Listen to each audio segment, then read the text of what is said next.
నామమునకు మహిమ కలుగునుగాక. ప్రభువునందు ప్రియమైన లేఖన స్వరం ఆధ్యాత్మిక కార్యక్రమాన్ని వీక్షిస్తున్న ప్రతి ఒక్కరికి ప్రేమపూర్వకమైన వందనాలు. ప్రతి ఒక్కరిని కూడా ప్రేమపూర్వకంగా ఆహ్వానిస్తున్నాము. నేరుగా లేఖనములోకి వెళదాం. దేవుని వాక్యాన్ని ధ్యానం చేసుకుందాం. పరిశుద్ధ బైబిల్ గ్రంథములో నుండి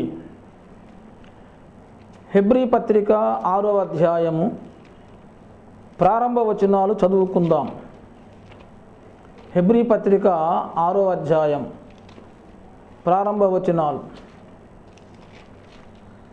కాబట్టి నిర్జీవ క్రియలను విడిచి మారు మనసు పొందుటయు, దేవుని యందలి విశ్వాసమును, బాప్తిస్మములను గూర్చిన బోధయు, హస్తనిక్షేపణమును, మృతుల పునరుత్థానమును, నిత్యమైన తీర్పునను పునాది మరల వేయక క్రీస్తును గూర్చిన మూలోపదేశము మాని సంపూర్ణ మగుటకు సాగిపోదము. ప్రభునందు ప్రియమైన దేవుని బిడ్డలారా, గత ఎపిసోడ్లో చెప్పాను, పునాది సరిగ్గా ఉండాలి, పునాది మరమ్మతు చేసుకోవాలి, పునాదులు పాడైపోయిందని దేవుడే తెలియజేశాడు. 11వ కీర్తన ప్రకారంగా పునాది పాడైపోయి ఉంటే ఏ సేవకుడు మన కొరకు ఎంతగా వేదన పడినా, మనల్ని బాగు చేయడానికి ప్రయత్నం చేసినా మనకి ప్రయోజనం ఉండదు. ఎందుకు ప్రయోజనం ఉండదు అంటే, పునాదిని సరి చేసుకున్న తర్వాతే మనకు ప్రయోజనం ఉంటుంది. పునాది సంస్కరింపబడిన తర్వాతే, పునాదిలో దిద్దుబాటు జరిగిన తర్వాతే మనకు ప్రయోజనం ఉంటుందని చెప్పుకున్నాం. ప్రియమైన దేవుని బిడ్డలారా, ఇంతకు పునాది అనే మాట మనకి ఆ విశ్లేషణ మనకు ఎక్కడ దొరికిందంటే హెబ్రీ పత్రికలో దొరికింది. పునాది అనిలో మారు మనసు ఉంది, పునాదిలో దేవుని యందలి విశ్వాసం ఉంది, పునాదిలో బాప్తిస్మమును గూర్చిన బోధ, హస్తనిక్షేపణము, మృతుల పునరుత్థానం, నిత్యమైన తీర్పు, క్రీస్తును గూర్చిన మూలోపదేశము. 7 రాళ్ళు కనపడుతుంది పునాదిలో. కనుక పునాది అనేది మనం జీవితంలో మనం కలిగి ఉండాలంటే, పునాది ఖచ్చితంగా మనకు పడాలంటే, పునాది మీద మనం కట్టబడాలంటే, దేవుని వాక్యమునకు, దేవుని చిత్తమునకు, దేవుని వాక్యమునకు వ్యతిరేకముగా మన ఆలోచనలు ఉండకూడదు. అభిప్రాయాలు మొదట వాటిని తీసేసుకోవాలి. చాలామంది వాక్యానికి వ్యతిరేకంగా అభిప్రాయాలండి. కొంతమందిని బాప్తిసం తీసుకోవాలయ్యా, మారు మనసు పొంది బాప్తిసం తీసుకోవాలంటే, ఆ బాప్తిసం ఎందుకులే పాస్టర్ గారు, హృదయం పవిత్రంగా ఉంటే చాలదా, మనసు పవిత్రంగా ఉంటే చాలదా అనేవాళ్ళు చాలామంది ఉన్నారు. వాళ్ళ అభిప్రాయం ఏంటంటే మనసు పవిత్రంగా ఉంటే చాలు అని. మనసు పవిత్రం అంటే ఏంటి? అసలు పవిత్రత ఎలాగొస్తుంది? విధేయత ఉన్నప్పుడే పవిత్రత వస్తుంది. దేవునికి మనం లోబడినప్పుడే విధేయులము, అప్పుడే పరిశుద్ధులం అవుతాం. దేవుడే బాప్తిసం తీసుకోమని చెప్పాడు కదా. యేసయ్య బాప్తిసం తీసుకుని యోర్దాను నదిలో నీతి యావత్తులాగా జరగాలని చెప్పాడు. కనుక ప్రభువునందు ప్రియమైన దేవుని బిడ్డలారా, మనము మన అభిప్రాయాలు వాక్యమునకు అనుకూలముగానే ఉండాలి. వాక్యానికి వ్యతిరేకంగా ఏ ఆలోచన ఉన్నా, ఏ తలంపు ఉన్నా, ఏ అభిప్రాయం ఉన్నా తీసేసుకుందాం ఇప్పుడే. లేకపోతే పునాది పడదు, పునాది మన జీవితాల్లో ఉండదు. కనుక ప్రభునందు ప్రియమైన దేవుని బిడ్డలారా, వాక్యానికి వ్యతిరేకమైన ఉన్నది ఏది ఉందో అదంతా కూడా చెత్తే, దాన్ని తీసేసుకొని హృదయాన్ని శుభ్రం చేసుకుందాం, అంతరంగాన్ని శుభ్రం చేసుకుందాం. ఈ పునాదిలో ముఖ్యమైన మూలరాయి యేసుక్రీస్తు. యేసు ప్రభువారు మనకు తెలియాలి. యేసయ్య మనకు అర్థం కాకుండా మనం నిత్య జీవాన్ని పొందుకోలేం. ప్రియమైన దేవుని బిడ్డలారా, యేసు ప్రభువును గూర్చిన అవగాహన ఉండాలి. యేసు ప్రభువారిని కొంచెం అర్థం చేసుకోవడం కాదు, యేసు ప్రభువుని స్పష్టముగా మనం తెలుసుకోవాలి.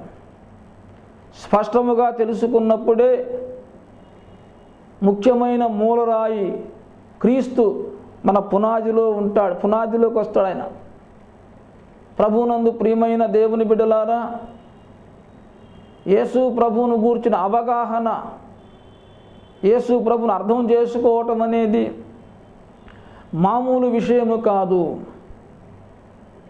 యేసు ప్రభు మనకు అర్థం అవ్వాలంటే ప్రత్యక్షతల ద్వారా అర్థమవుతాడు యేసయ్య. యేసు ప్రభు అనగా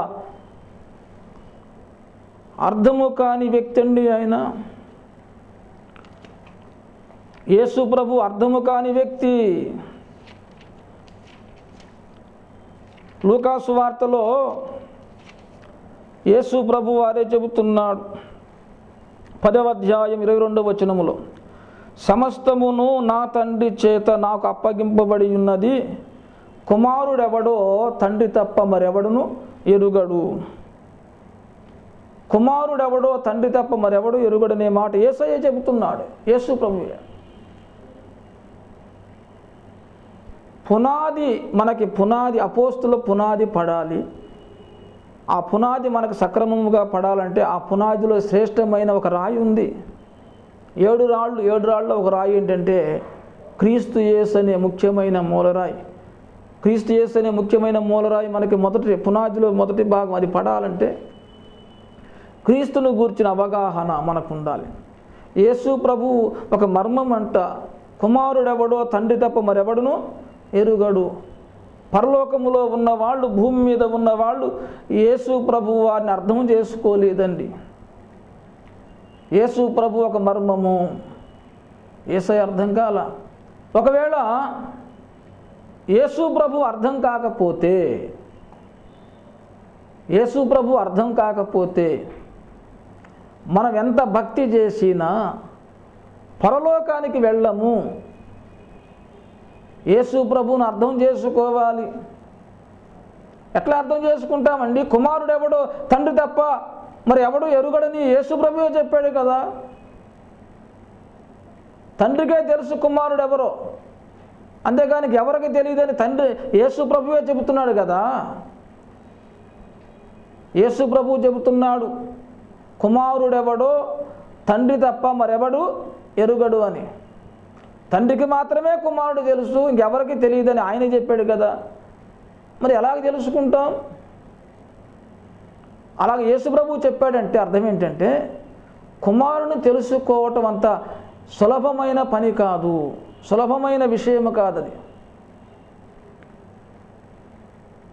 కుమారుని గూర్చి అర్థము కాని విషయాలు చాలా ఉన్నాయండి. యేసు ప్రభు వారు ఈ లోకములో అవతరించినప్పుడు 40 దినాలు ఉపవాసం ఉండి ప్రార్థన చేస్తున్నప్పుడు అపవాది యేసు ప్రభును శోధిస్తానికి వచ్చి, ఈ లోక రాజ్యములన్నీ నాకు అప్పగింపబడి ఉన్నాయి, ఈ లోక రాజ్యములు దాని మహిమ నాకు అప్పగింపబడి ఉన్నది కనుక నీవు నాకు సాగిల పడితే, నాకు మొక్కితే ఈ లోక రాజ్యాలు దాని మహిమ నీకు అప్పగిస్తానని అపవాది యేసు ప్రభువుతో అంటున్నాడు. మరి అపవాదికి యేసయ్య అర్థమయ్యాడా? యేసు ప్రభు అంటే ఎవరు? దేవుడు, దేవునితో సమానుడు. ఈ సంగతి అపవాదికి అర్థం కాలేదు. అపవాది కూడా మహాజ్ఞాని. అపవాదిని గూర్చి అపవాది లూసిఫరుగా ఉన్నప్పుడు దేవుడే మెచ్చుకున్నాడు అపవాది జ్ఞానాన్ని బట్టి. ఇతనికి మరుగైనది ఏదియూ లేదని యెహెజ్కేలు గ్రంథంలో తెలియజేస్తున్నాడు. అపవాదికి మరుగైంది ఏదీ లేదంట. పరిపూర్ణ జ్ఞానమునకు కట్టడమునకు ఒక మాదిరి అని చెప్పాడు. అపవాది సౌందర్యాన్ని, అపవాదికి ఉన్న జ్ఞానాన్ని, వాడు అపవాదిగా మారక మునుపు లూసిఫరుగా ఉన్నప్పుడు, తేజవంతమైన నక్షత్రముగా దగదగ ప్రకాశిస్తూ ఉన్నప్పుడు, పరలోకములో దేవుని కొలుపులో దేవునికి పరిచర్య చేస్తూ ఉన్నప్పుడు వాడిని ప్రశంసించాడు, దేవుడే మెచ్చుకున్నాడు. ప్రభునందు ప్రియమైన దేవుని బిడ్డారా, మరి ఇంత జ్ఞానమున్న అపవాదికే యేసు ప్రభు అర్థం కాలేదు. నీకు నాకు అర్థం అవుతాడా చెప్పండి? యేసు ప్రభు అంటే మాకు తెలుసులే అనుకుంటున్నారు చాలామంది. మత్తయి సువార్త 1వ అధ్యాయము 18వ వచనములో యేసుక్రీస్తు జనన విధం ఎట్లనగానే మాట ఉంది అక్కడ. యేసు ప్రభు వారు జన్మను గూర్చి ఉంది కనుక కొంతమంది అనుకుంటారు యేసు ప్రభు జన్మించాడు, పుట్టుకుంది కదా. నాకు పుట్టుక ఉంది, యేసయ్యకి పుట్టుక ఉంది, ఆయనకి నాకు పెద్ద తేడా ఏముంది అనుకుంటున్నారు కొంతమంది. అలాగే యేసు ప్రభు వారు హెబ్రీ పత్రిక 2వ అధ్యాయములో ఆయన రక్తమాంసములు గలవాడుగా ఈ లోకములో జన్మించడనే మాటలు కనపడతాయి. హెబ్రీ పత్రిక 2వ అధ్యాయము 15వ వచనం. కాబట్టి ఆ పిల్లలు రక్తమాంసములు గలవారైనందున ఆ ప్రకారమే మరణము యొక్క బలము గలవానిని, అనగా అపవాదిని మరణము ద్వారా నశింపజేయుటకును, జీవితకాలమంతయు మరణ భయము చేత దాస్యమునకు లోబడిన వారిని విడిపించుటకును ఆయన కూడా రక్తమాంసములలో పాలివాడాయను అనే మాట. యేసు ప్రభువు కూడా రక్తమాంసములు కలిగిన వాడే కదా, బైబిల్లో ఉంది కదా. యేసు ప్రభు వారికి జన్మ ఉంది, రక్తమాంసములు కలిగిన వాడు. అంతేకాకుండా యేసు ప్రభు వారు మనలాంటి బలహీనుడనే మాటే ఉంది బైబిల్లో. హెబ్రీ పత్రిక 4వ అధ్యాయము 14వ వచనం. హెబ్రీ పత్రిక 4వ అధ్యాయం 15వ వచనం. మన ప్రధాన యాజకుడు మన బలహీనతల యందు మనతో సహానుభవము లేనివాడు కాడు గాని సమస్త విషయములలోనూ మనవలనే శోధింపబడినను ఆయన పాపము లేనివాడుగా ఉన్నాడు. మన ప్రధాన యాజకుడు మన బలహీనతల యందు మనతో సహానుభవము లేనివాడు కాడు గాని అంటే అర్థం ఏంటి? మన బలహీనతల యందు మనతో సహానుభవము కలిగిన వాడే అని. మన ప్రధాన యాజకుడు అంటే యేసయ్య. హెబ్రీ పత్రిక 3వ అధ్యాయములో 1వ వచనం. ఇందువలన పరలోక సంబంధమైన పిలుపులో పాలు పొందిన పరిశుద్ధ సహోదరులారా, మనము ఒప్పుకొనిన దానికి అపోస్తలుడును ప్రధాన యాజకుడునైన యేసు మీద లక్ష్యం ఉంచుడన్నాడు. యేసు ఎవరంట? అపోస్తలుడు, ప్రధాన యాజకుడు అనే మాట ఉంది అక్కడ. కనుక మన ప్రధాన యాజకుడు అంటే యేసయ్యే. మన ప్రధాన యాజకుడైన యేసు ప్రభు వారు మన బలహీనతలు, మనకు ఎలాంటి బలహీనతలు ఉన్నాయో అలాంటి బలహీనతలు కలిగిన వాడే. నీకు ఎన్ని బలహీనతలు ఉన్నాయి, ఆయనకి అన్ని బలహీనతలు ఉన్నాయి. ఆయనకి పుట్టుకుంది, ఆయన రక్తమాంసములు కలిగిన వాడే. ఆయన మనలాంటి బలహీనుడనే మాటలు బైబిల్లో ఉన్నాయి. అంతేకాకుండా తిమోతికి రాసిన 1వ పత్రిక 2వ అధ్యాయం 5వ వచనం. దేవుడొక్కడే, దేవునికి నరులకు మధ్యవర్తి ఒక్కడే, ఆయన క్రీస్తు యేసును నరుడనే మాట ఉంది అక్కడ. కనుక ప్రభువునందు ప్రియమైన దేవుని బిడ్డలారా, ఇక్కడ నరుడని ఉంది, అక్కడేమో యేసయ్యకి జన్మ పుట్టుక ఉందని మత్తయి సువార్త 1వ అధ్యాయం 18వ వచనంలో ఉంది. హెబ్రీ పత్రిక 2వ అధ్యాయంలోనేమో ఆయన రక్తమాంసములు కలిగిన వాడు. 4వ అధ్యాయం హెబ్రీ పత్రికలో మనలాంటి బలహీనుడని, తిమోతి పత్రికలో ఆయన నరుడనే మాట ఉంది. కనుక ప్రభువునందు ప్రియమైన దేవుని బిడ్డలారా, యేసు ప్రభువును గురించి లేఖనాలు ఎలాగున్నాయి కదా, ఆయనకి జన్మ ఉంది, ఆయన బలహీనుడు, రక్తమాంసములు కలిగిన వాడు, నరుడు అని. కాకపోతే ఆయన సంఘ సంస్కర్త, సామాజిక సేవ చేశాడు, ఆయన మంచివాడని చెప్పుకున్నా. కానీ మళ్ళాంటి వాడని చాలామంది యేసు ప్రభుని ఇలాంటి వచనాలను బట్టి యేసు ప్రభుని అర్థం చేసుకోలేకపోతున్నారు. ఈ వచనాలు చదువుతున్నప్పుడు యేసయ్య మాట మనకు గుర్తుకు రావాలి. కుమారుడు ఎవడో తండ్రి తప్ప మరెవడను ఎరుగడు అనేది గుర్తు రావాలి. యేసు ప్రభు ఒక మర్మం అండి. కొలస్సీలకు రాసిన పత్రికలో 2వ అధ్యాయములో పౌలు మాట్లాడుతున్న మాట, 2వ అధ్యాయము 2వ వచనములో, దేవుని మర్మమై ఉన్న క్రీస్తును స్పష్టముగా తెలుసుకున్న వారై తమ హృదయములలో ఆదరణ పొందవలనని వారందరి కొరకు పోరాడుచున్నానన్నాడు. క్రీస్తు అంట దేవుని మర్మం అంట. దేవుని మర్మమై ఉన్న క్రీస్తుని స్పష్టముగా ఎరగాలని కొలస్సీ సంఘానికి లేఖ రాస్తున్నాడు, పత్రిక రాస్తున్నాడు. కొలస్సీ సంఘస్థులు ఆల్రెడీ రక్షణ పొందుకున్న వాళ్ళే, మారు మనసు పొంది బాప్తీసం తీసుకున్న వాళ్ళే, ప్రభువుని ఎరిగిన వాళ్ళే, క్రీస్తుని ప్రభువుగా వారి హృదయములో చేర్చుకున్న వారే. వాళ్ళకు లేఖ రాస్తూ దేవుని మర్మమై ఉన్న క్రీస్తుని స్పష్టముగా తెలుసుకోవాలని మీ కొరకు ప్రార్థన చేస్తున్నా అన్నాడు. ప్రభువునందు ప్రియమైన దేవుని బిడ్డలారా, వాళ్ళు అస్పష్టముగా తెలుసుకున్నారు క్రీస్తుని. స్పష్టముగా తెలుసుకుంటే ఏమవుతుంది తెలుసా? ఆదరణ వస్తుంది. యేసు ప్రభువుని ఎరగాలండి. ఆయన దేవుని మర్మం. యేసు ప్రభు దేవుని మర్మం. ప్రియమైన దేవుని బిడ్డలారా, యేసుని ఎరగాలి, యేసుని అర్థం చేసుకోవాలి. యోహాను సువార్త 17వ అధ్యాయములో 3వ వచనములో యేసు ప్రభు వారు మహాయాజకత్వపు ప్రార్థన చేశాడు. అద్వితీయ సత్యదేవుడవైన నిన్నును నీవు పంపిన యేసుక్రీస్తుని ఎరుగటయే నిత్య జీవము. యేసుని ఎరగటమే నిత్య జీవము అన్నాడు. అంటే యేసుని ఎరగకపోతే నిత్య జీవాన్ని పొందుకోం, పరలోకానికి వెళ్ళాం. అందుకే చెబుతున్నాను, మనం ఎంత భక్తి చేసినా యేసుని ఎరగాలండి, యేసుని అర్థం చేసుకోవాలి. యేసుని ఎరగటం కొరకు, యేసుని అర్థం చేసుకోవటం కొరకు పౌలు భక్తుడు ఎంతో త్యాగము చేశాడు, ఎంతో త్యాగం చేశాడు. ఫిలిప్పీ పత్రికలో అంటే త్యాగం చేయకోకుండా పౌలు చేసినట్టుగా మనం చేయకపోతే యేసుని మనం అర్థం చేసుకోలేం. ఫిలిప్పీ పత్రిక 3వ అధ్యాయము 7వ వచనం, అయినను ఏవేవి నాకు లాభకరములై ఉండెనో వాటిని క్రీస్తు నిమిత్తము నష్టముగా ఎంచుకొంటిని. నిశ్చయముగా నా ప్రభువైన యేసుక్రీస్తును గూర్చిన అతి శ్రేష్టమైన జ్ఞానము నిమిత్తమై సమస్తమును నష్టముగా ఎంచుకొనుచున్నానన్నాడు. యేసుక్రీస్తును గూర్చిన అతి శ్రేష్టమైన జ్ఞానం. ఎందుకు ఆయనకి? ఆ జ్ఞానం వస్తేనే యేసుని అర్థం చేసుకుంటాడు, దేవుని మర్మమైన క్రీస్తుని స్పష్టముగా గ్రహిస్తాడు. కనుక యేసును గూర్చిన అతి శ్రేష్టమైన జ్ఞానము కొరకు సమస్తమును వదులుకున్నాడు పౌలు. కనుక ఊరికినే యేసు మనకు అర్థం అవడండి. పౌలు చేసిన త్యాగం మనం చేయాల్సిందే.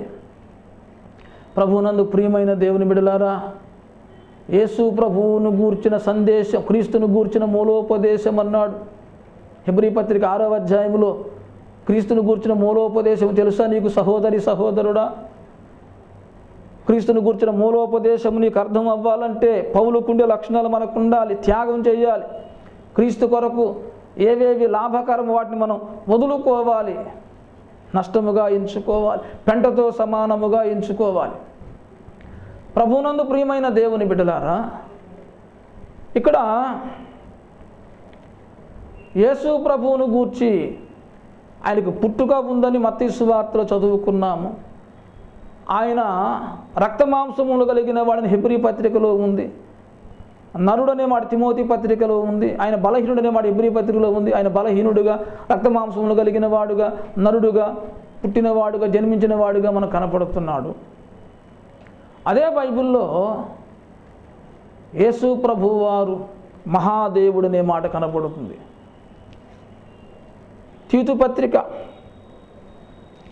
తీతు పత్రికలో యేసు ప్రభు వారు మహాదేవుడుగా మనకు ప్రత్యక్షమవుతాడు.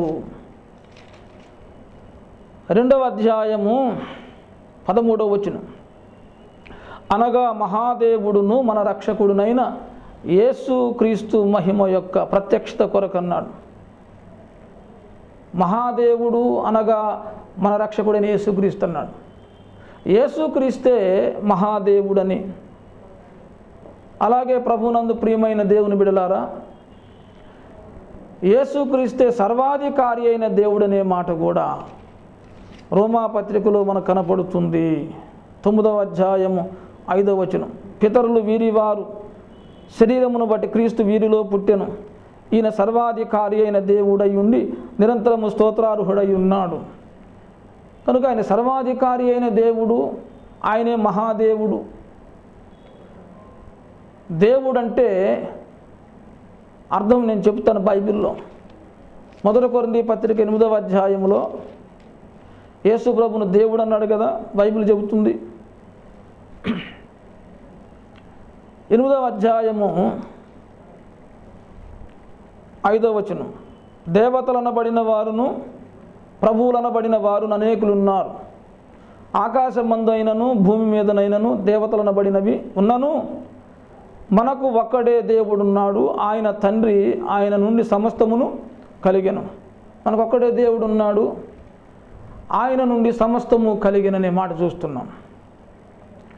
ప్రభునందు ప్రియమైన దేవుని బిడ్డ, సమస్తము కలిగిందంటే సమస్తాన్ని కలుగజేశాడు దేవుడు. దేవుడు అంటే సమస్తాన్ని పుట్టించేవాడండి. దేవుడు అంటే సృష్టికర్త.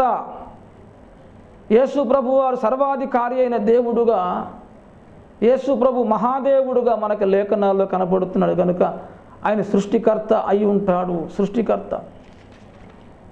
యోహాను సువార్త 1వ అధ్యాయములో ఆదియందు వాక్యం ఉండెను, వాక్యము దేవుని యొద్ద ఉండెనని మొదటి వచనంలో మనకు కనపడుతుంది.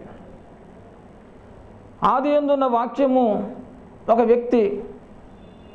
ఆదియందు వాక్యం ఉండెను, వాక్యము దేవుని యొద్ద ఉండెను, వాక్యము దేవుడై ఉండెను. వాక్యము దేవుడు.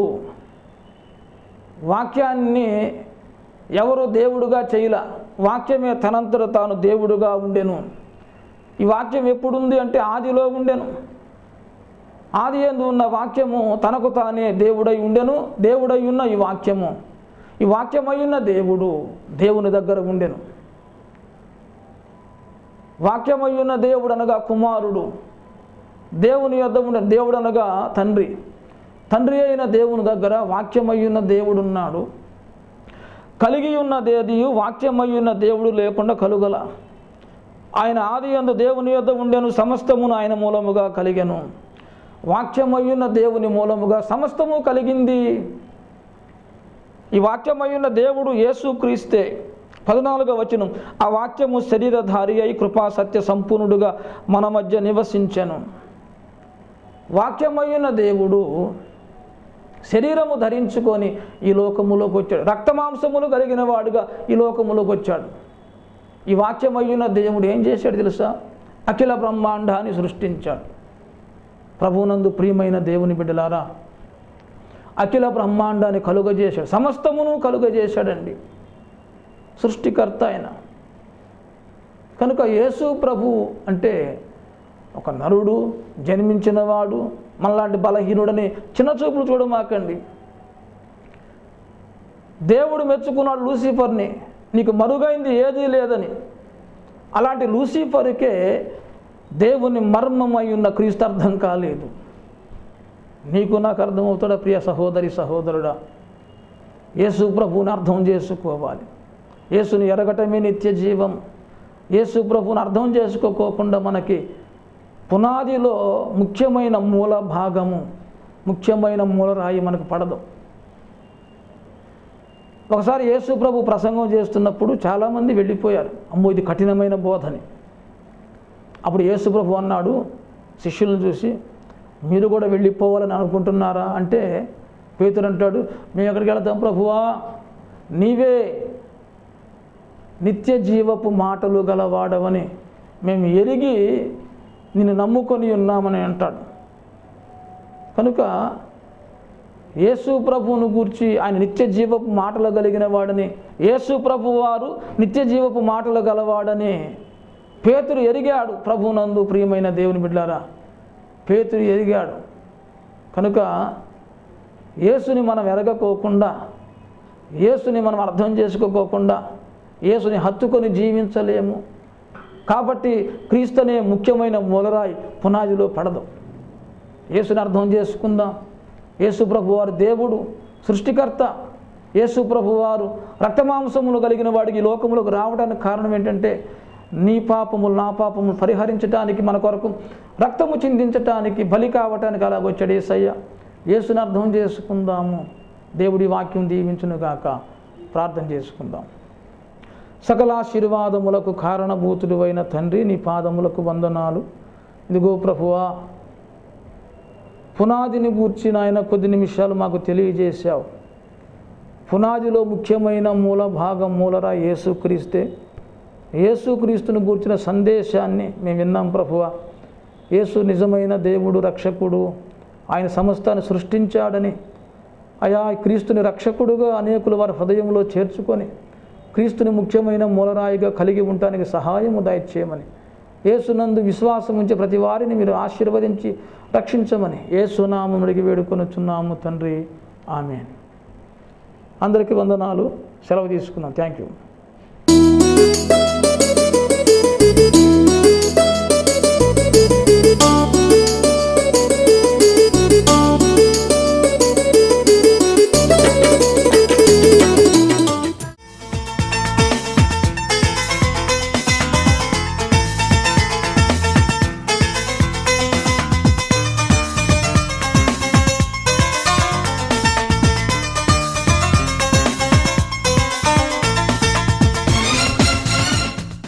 అనుదినము దేవుని వాక్యం జనులకు అందించును. వీక్షించిన ప్రతి హృదయములోని బాధలు తొలగించును.